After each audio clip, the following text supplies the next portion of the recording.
A 2.47 ERA through 207 innings pitched, with 212 strikeouts and a league-leading 171 ERA+, all contributing to a 4th-place Cy Young finish at just 26 years old. And all this coming after a top 10 placement in 2019 and top 3 Rookie of the Year campaign in 2018. These are the numbers of a true ace pitcher, a superstar anchor of nearly any rotation. This is what Walker Buehler used to be, but pretty much ever since he got injured a third of the way through 2022, he's never been quite the same, and it's resulted in a bottoming out in 2025 that got him flat out released from a team set to make a legitimate playoff run.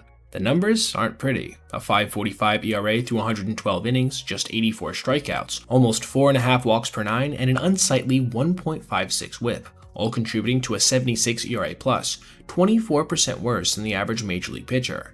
Now, before we dive into why, I want to acknowledge that his 2024 numbers look relatively similar. But being as how this was his first year back from major time off and he only ended up throwing 75 innings, I'm going to put this to the side and focus on 2025 for today, contrasting it with 2021 when he had his last truly productive numbers. Digging into the underlying stats, one thing is immediately made abundantly clear. He is not in any way getting unlucky, as evidenced by his 5.69 expected ERA, which is somehow worse than his real total, along with outsized numbers in expected slugging, expected batting average, expected WOBA, and every barrel metric. And of course, he's not helping himself with a walk rate over double what it was back in 2019. Now, the most obvious culprit people would probably point to is diminished stuff. And while his repertoire isn't quite as sharp as it was during that top 5 Cy Young finishing season, it's not like it's gotten crazy unproductive in this regard either. He still is getting above average IVB on his fastball, which is coming in at a respectable 94 miles an hour. The movement profiles on the rest of his pitches are relatively similar to what they were back in 2021, with some having more favorable profiles and others less.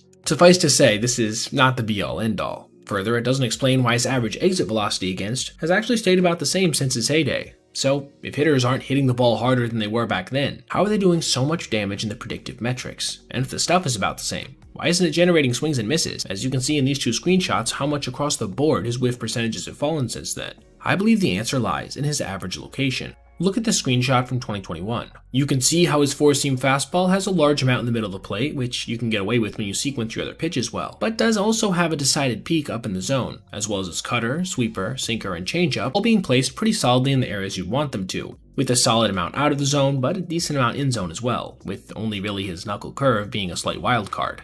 Now, look at his 2025 data. That is a ridiculous amount of pitches that are right in the center of the plate on both his four-seam and sinking fastballs. But even more so, look at how unpredictable his breaking balls have been, with a huge, and I do mean huge portion of them being condensed into areas well outside of the strike zone, not likely to induce swings and misses. This, in my mind, accounts for the rise in his expected stats based on the virtue of 3 stats: a lower ground ball rate, a higher line drive rate, and a higher pulled air percent.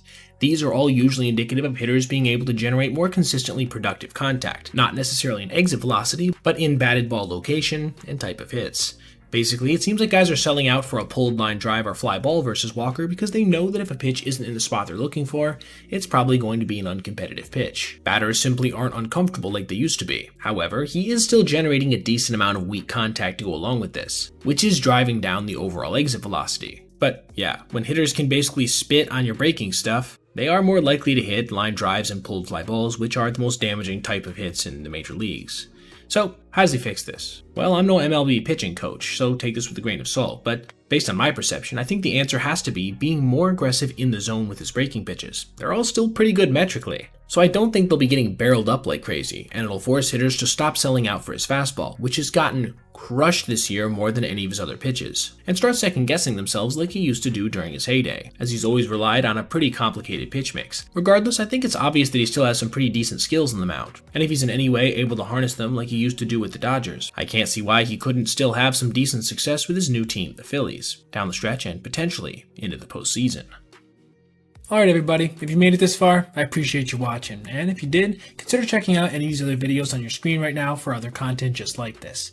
Also, if you ever see anything you'd like to see me detail in the video, feel free to reach out to my email, basebpoet@gmail.com, and if I end up using your idea, I'll give you a shout out.